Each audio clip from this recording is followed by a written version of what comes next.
کی تراویح میں دو انتہائی عظیم سورتوں کی تلاوت ہمارے سامنے پیش کی گئی۔ سب سے پہلے سورہ انبیاء، اس کی مکمل تلاوت پیش کی گئی، اور اس کے بعد سورہ حج کی بھی مکمل تلاوت ہمارے سامنے پیش کی گئی۔ اللہ پاک کا شکر احسان ہے کہ اللہ تعالیٰ نے ہمیں قرآن سننے کی بھی توفیق دی اور ہم قرآن سمجھنے کے لیے بھی بیٹھے ہوئے ہیں۔ آج کی تراویح میں جو دونوں صورتیں ہمارے سامنے تلاوت کی گئی ہیں، ان دونوں صورتوں میں مجموعی طور پر، مشترک طور پر ایک بات کا تذکرہ ہے۔ دونوں صورتوں میں، سورہ انبیاء میں بھی اور سورہ حج میں بھی، وہ بات یہ ہے کہ یہ جو دنیا ہے یہ بہت مختصر سی ہے، اور اس دنیا کا ایک اینڈ ہے، یعنی قیامت۔ اور اس سلسلے میں خبردار کیا گیا کہ قیامت بہت قریب ہے، اتنی قریب ہے کہ انسانوں کو اس کا احساس بھی نہیں ہے۔ سورہ انبیاء میں بھی بتایا گیا کہ اقترب للناس حسابہم، حساب کتاب کا وقت بہت قریب آنے والا ہے، لیکن لوگ کو احساس نہیں ہے۔ اور سورہ حج میں بھی فرمایا گیا یا ایھا الناس اتقوا ربکم ان زلزلۃ الساعۃ شیء عظیم، کہ لوگوں اپنے رب سے ڈرو، قیامت کا جو زلزلہ ہے وہ بڑی ہولناک، بڑی خطرناک شے ہے۔ تو ہم قرآن کی اس روشنی میں اور قرآن کی اس بیانیے میں قیامت کا تھوڑا سا اختصار کے ساتھ تذکرہ کریں گے۔ قیامت کے سلسلے میں آج کی جو تراویح میں بتایا گیا کہ بہت قریب ہے، یہ آج سے 1400 سال پہلے کی بات ہے، اور قیامت کی جو نشانیاں آج جناب صلی اللہ علیہ وسلم نے بتائی ہیں وہ ہر مسلمان کو یاد بھی رکھنے کی ضرورت ہے، ہماری گفتگو میں اس کو شامل ہونے کی بھی ضرورت ہے، اور اس سے ہمیں نصیحت بھی حاصل کرنے کی ضرورت ہے۔ اللہ کے رسول صلی اللہ علیہ وسلم نے قیامت کی بہت ساری نشانیاں بتائی ہیں، میں 2-3 نشانیاں اختصاراً آپ کے سامنے پیش کرتا ہوں۔ سب سے پہلے اللہ کے رسول صلی اللہ علیہ وسلم کا اس دنیا میں آنا۔ ایک بات آپ جانیے کہ رسول اللہ سے پہلے جتنے بھی انبیاء اور رسول تھے، ان تمام نبیوں نے اپنے بعد ایک نبی کی بشارت دی کہ بھئی میرے بعد میں جاؤں گا تو میرے بعد ایک نبی آئے گا، ایک کتاب ہم نے لے کر آئے ہیں، ہمارے بعد ایک اور کتاب آئے گی۔ لیکن اللہ کے رسول صلی اللہ علیہ وسلم یہ آخری نبی ہیں، آخری پیغمبر ہیں، اور قرآن مجید جس کی تلاوت ہم نے سنی ہے یہ اللہ پاک کی آخری کتاب ہے۔ یہ ایمان اور یہ عقیدہ ہمارا ہے۔ یہ عقیدہ خود یہ بات کہتا ہے کہ اب رسول اللہ صلی اللہ علیہ وسلم کے بعد جب کوئی نبی نہیں آئیں گے، قرآن مجید کے بعد کوئی کتاب نہیں آئے گی، تو ظاہر سی بات ہے دنیا کو کس کا انتظار کرنا چاہیے؟ قیامت کا انتظار کرنا چاہیے۔ یعنی جب کوئی نبی، کوئی رسول نہیں آئے گا، کوئی کتاب نہیں آئے گی، تو قیامت آئے گی۔ یعنی اللہ کے رسول صلی اللہ علیہ وسلم کی آمد خود قیامت کی سب سے بڑی نشانی ہے۔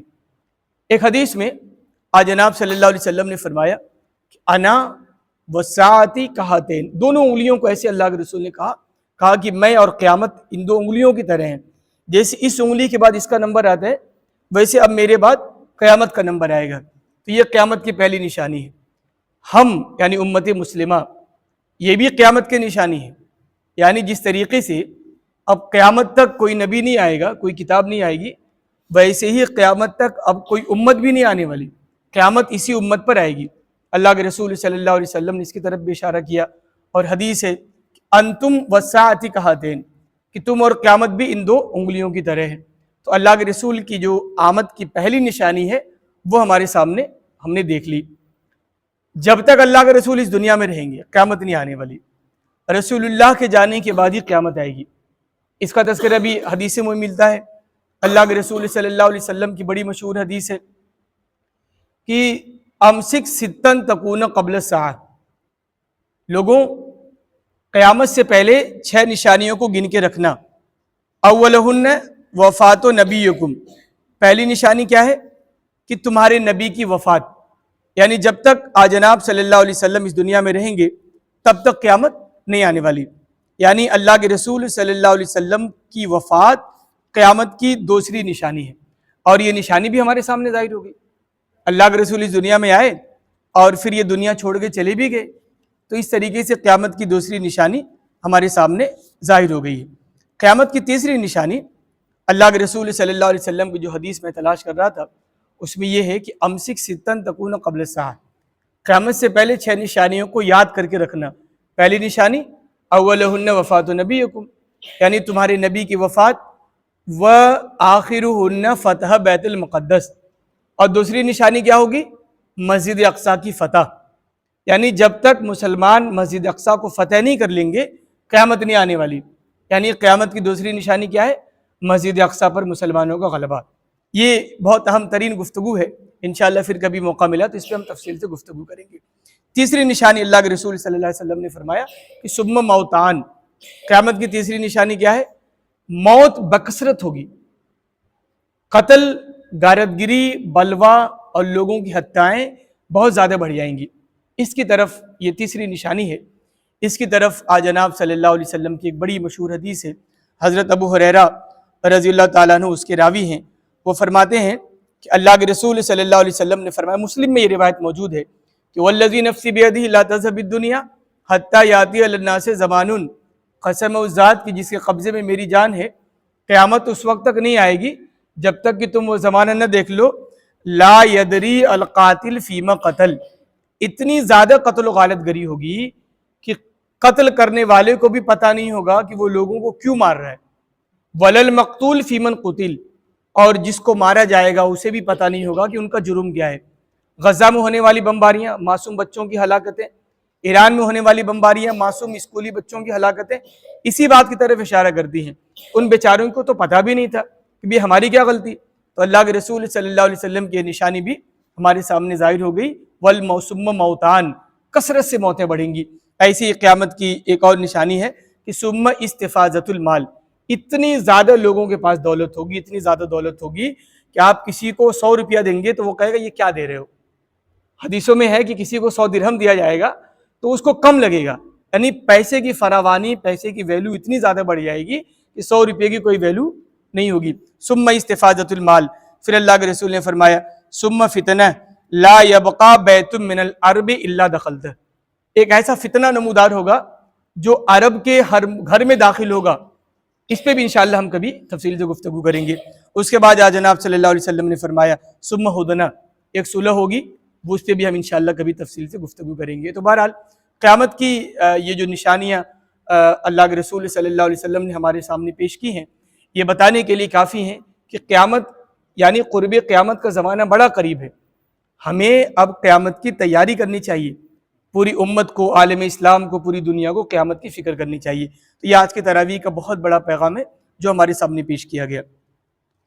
دوسری بات جو آج کی تراویح میں ہمارے سامنے پیش کی گئی وہ یہ کہ چند نصیحتیں کی گئیں ایمان والوں کو کہ اے اللہ کے ماننے والوں، رکوع کرو، یعنی اللہ نے آپ کو تمام نعمتوں سے نوازا ہے تو اس نعمت کا حق ادا کریے، اللہ کے سامنے سر جھکائیے، اپنا ماتھا ٹیکیے، اللہ کے سامنے اپنی پیشانی رگڑیے، وَاعْبُدُوا رَبَّكُمْ، اللہ کی عبادت کریے، وَافْعَلُوا الْخَيْرَ لَعَلَّكُمْ تُفْلِحُونَ، اور نیکی کے جتنے اچھے اچھے کام ہیں اسے کریے تاکہ آپ کامیاب ہو جائیں۔ اس کے بعد کا جو جملہ ہے وَجَاهِدُوا فِي اللَّهِ حَقَّ جِهَادِهِ، اللہ کے دین کے لیے آپ جتنی محنت کر سکتے ہوں، آپ کی استطاعت اپنے گھر میں ہے تو گھر میں اللہ کے دین کو نافذ کریے، اپنے محلے میں ہے تو اپنے محلے میں اللہ کے دین کو نافذ کریے، اپنے گاؤں میں آپ کے اثرات ہیں، علاقے میں آپ کا کوئی اثر ہے، ملک میں آپ کو لوگ آپ کو جانتے ہیں، تو جہاں تک آپ کی ریچ ہے وہاں تک آپ دین کو پھیلانے کی کوشش کریے۔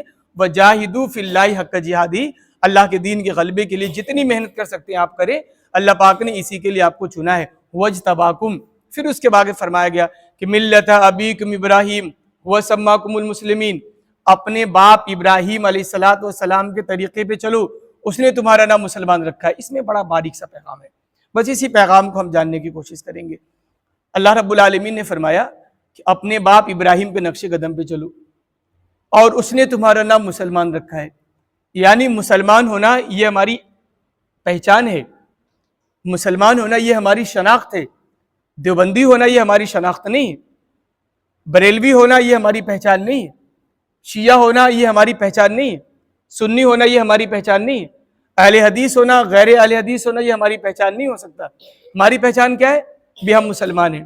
اس تعلق سے بھی ہمیں بیدار رہنے کی ضرورت۔ افسوس ہے کہ موجودہ زمانے میں، خاص طور سے فتنوں کے زمانے میں، لوگوں نے اپنی پہچان بدل کے رکھ لی، مسلمانوں نے اپنی پہچان بدل کے رکھ لی۔ اس کی طرف قرآن مجید نے بڑا واضح اشارہ کیا ہے۔ پہچان اس قدر بگڑ گئی کہ آپ سورہ بقرہ پڑھیں، سورہ بقرہ میں یہودیوں اور عیسائیوں کے ایک عیب کو بتایا گیا کہ وقالت الیہود لیست النصارى علی شیء، یہودی کہتے ہیں کہ یہ جو عیسائی ہیں نا یہ حق پہ نہیں ہیں، ہم ہی حق پہ ہیں۔ وقالت النصارى لیست الیہود علی شیء، اور یہ عیسائی کہتے ہیں کہ یہود جو حق پہ نہیں، ہم حق پہ ہیں۔ وہم یتلون الکتاب، حالانکہ دونوں اللہ کی کتاب پڑھتے ہیں۔ تو ذرا اس آئینے میں ہم ذرا ڈیپ ڈائی کرتے ہیں، اس آئینے میں اپنی شکل دیکھتے ہیں تو لگتا ہے کہ آج اسی برائی میں امت بھی ملوث ہے۔ بھائی دیوبندی کہتا ہے کہ بریلوی غلط ہے، بریلوی کہتا ہے کہ دیوبندی غلط ہے، شیعہ کہتا ہے کہ سنی غلط ہے، اور سنی کہتا ہے کہ شیعہ غلط ہے۔ حالانکہ سب کے پاس قرآن ہے، اللہ کی کتاب ہے، اور سب اللہ کی کتاب پڑھتے ہیں۔ یہ بہت بڑا المیہ ہے۔ تو بلکہ ایک آیت ہے قرآن مقدس کی سورہ روم میں، وہ آیت ہے، اس میں بہت واضح انداز میں یہ فرمایا گیا کہ وَلَا تَكُونُوا مِنَ الْمُشْرِكِينَ مِنَ الَّذِينَ فَرَّقُوا دِينَهُمْ وَكَانُوا شِيَعًا وَكُلُّ حِزْبٍ بِمَا لَدَيْهِمْ فَرِحُونَ۔ دیکھو مشرکوں کی طرح نہ ہو جانا، مِنَ الَّذِينَ فَرَّقُوا دِينَهُمْ، جنہوں نے اپنے دین کو ٹکڑے ٹکڑے کر دیا، اور ہر گروہ یہ سمجھتا ہے کہ ہم ہی حق پر ہیں۔ یہ مشرکین کی پہچان بتائی گئی۔ بدقسمتی سے یہ ہماری پہچان بن گئی، مسلمانوں کی پہچان بن گئی، مسلک میں بٹنے والوں کی پہچان بن گئی۔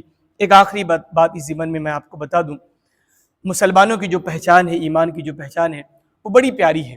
اللہ کے رسول صلی اللہ علیہ وسلم نے فرمایا کہ مثل المؤمنین فی توادہم وتراحمہم وتعاطفہم مثل الجسد، ایمان لانے والوں کی مثال ایسی جیسے کہ ایک جسم کے کسی ایک حصے کو تکلیف پہنچتی ہے تو پورا جسم اس کے درد کو محسوس کرتا ہے۔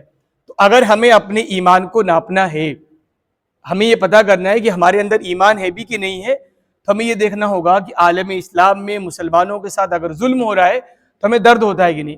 برما کے ساتھ مسلمانوں کے ساتھ غلط ہوا تو بھی ہمیں افسوس ہونا چاہیے، افغانستان کے مسلمانوں کے ساتھ غلط ہوا تو بھی ہمیں افسوس ہونا چاہیے، عراق پہ مسلمانوں پہ بمباری کی گئی، شام کے مسلمانوں کو تباہ و برباد کیا گیا تو بھی ہمیں افسوس ہونا چاہیے، فلسطین کے مسلمانوں کے ساتھ ظلم و ستم ہوا، یمن کے مسلمانوں کے ساتھ تباہی بربادی کے مناظر ہوئے، چاہے ایران کے مسلمانوں کے ساتھ جو کچھ ہو رہا ہے، تو جہاں بھی دنیا بھر میں مسلمان ہیں ان کے ساتھ اگر غلط ہو رہا ہے تو ان کے درد کو محسوس کرنا اور ان کے درد کو درد سمجھنا، یہ ایمان کی سلامتی کی ضمانت ہے۔ تو اللہ پاک سے دعا ہے کہ اللہ تعالیٰ پوری عالم اسلام کو، امت مسلمہ کو ایک جٹ رہنے کی، اتحاد اتفاق پیدا کرنے کی اور مسلک کی جگل بندیوں سے نکلنے کی توفیق دے دے۔